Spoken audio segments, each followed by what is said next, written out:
Lagi asyik main badminton, emak-emak ngamuk saat tetangga injak jalan yang disiram hingga banjir. Tengah ramai detik-detik video yang menarasikan cekcok antar tetangga perkara menginjak jalan yang disiram sampai banjir. Hal itu kini ramai usai diunggah di sosial media, salah satunya akun Instagram @medsosrame pada Minggu, 27 Oktober 2024. Cekcok tetangga, ibu ini sirami halaman rumah hingga malam hari dan banjir, tulis keterangan pada unggahan. Pada video, terlihat rekaman CCTV menyorot situasi saat dua orang yang diduga saling bertetangga ini terlibat cekcok. Awalnya, nampak seorang pria sedang asyik bermain badminton di jalan bersama rekannya. Nampak di belakang pria tersebut ada tetangga sebelah, yakni seorang emak-emak yang terpantau sedang menyiram jalan di depan rumahnya. Saat diperhatikan, rekaman CCTV itu terjadi pada Selasa, 24 Oktober 2024, pukul 17.48 waktu Indonesia Barat.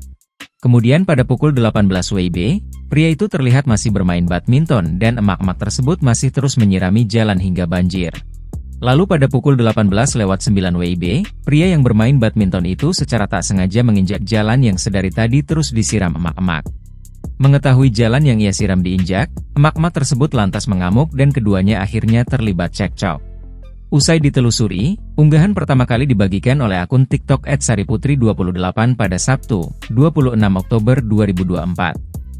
Ketika semangat main badminton tapi tetangga sebelah semangat bikin kolam renang dadakan, tulis keterangan pada unggahan. Hingga berita ini dimuat, belum diketahui update kejadian dari momen yang kini viral. Video yang berdurasi 49 detik ini pun kini ramai ditanggapi oleh warganet. Download Tribun X sekarang, menghadirkan lokal menjadi Indonesia.